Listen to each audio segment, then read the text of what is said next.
DreAllDay.com. What's up, everybody? Dre Baldwin, DreAllDay.com. This next What Should I Do question is coming from Joseph. He says, I'm a sophomore in high school. Last year, varsity had 4 sophomore starters. And I guess he wasn't one of them. And also 1 freshman and 1 sophomore on JV. That's almost 6 guaranteed varsity spots for next year. So he's basically kind of using deductive reasoning to figure out how many people are going to make the team. And I'm guessing his chances of making the team, gauging his chances of making the team. And he says, I played B squad next year, last year, which is the 10th grade team. And I'm considering transferring because of how hard it will be to play varsity and start. But I also want to try to outwork everyone for a spot because this team could win a state championship. Any advice? Should I leave or stay? I really like my school program, and that's why it's hard to leave. Well, Joseph, if you really like the school program, why would you even consider leaving? The only reason you're considering leaving because you're doubting your ability to make the basketball team. You're not confident in your own skills. And if that's the reason that you leave, I think you're going to be living the rest of your life like, damn, I left a school that I liked and a program that I liked because I was afraid of trying to see how good I could be, afraid of challenging myself, and I didn't have confidence enough in myself to see if I was able to compete with these guys. So I don't think you should leave the team. What I think you should do is challenge yourself. The human brain, the human body, the human psyche, the ego, it needs a challenge. It needs something to do. All human beings need something to do. If any of you have ever heard of or known or seen someone who, like a millionaire or a billionaire who makes a whole bunch of money and then they get out of the business and they retire to the point where they're not working every day anymore, they're not doing anything every day, so they get up and, go play golf or drink mimosas or just count their money every single day. You know what happens to those people within 1 or 2 years? They die. When people retire from their day-to-day work, their day-to-day business, their jobs or whatever, those people die. They pass away. You know why they die? Because they don't have anything to do. Human beings need something to do.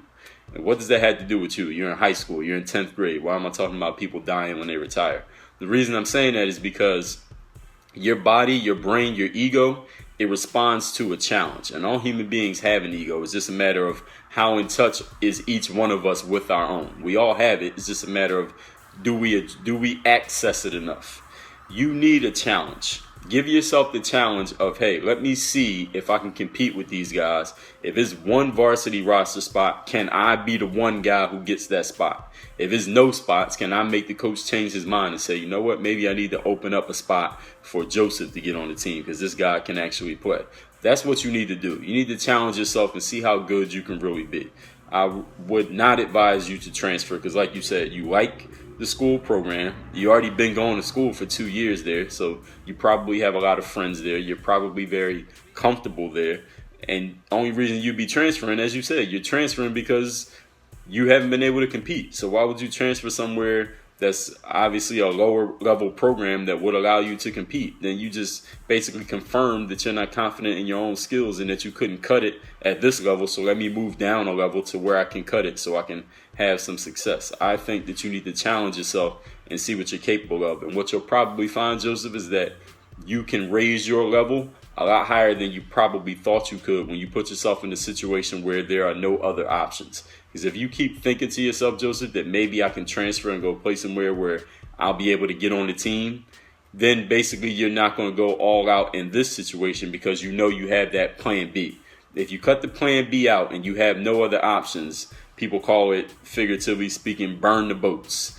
A bunch of what do they call it? An army, military people. They sail their boats to some foreign land where they don't know anyone. It's just that army, and they got to fight their way through the country in order to survive. They burned all their boats. So now, you know what? We have no way to turn around and go back home. We have no choice but to survive here or we're going to die.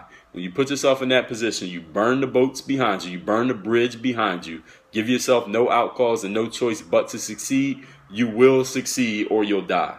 And most people don't die. That's why most of us are alive watching this video right now, right? We survive. We find a way. So if you put yourself in that mentality where I don't have no choice but to make it here where I'm at, you will make it. That's the what should I do for this video, Joseph. Go do it. Any of you have a what should I do question, Lead the situation, give me details, tell me what the situation is and what advice you're looking for. I will address it if it's a good enough question in a separate video. Be patient.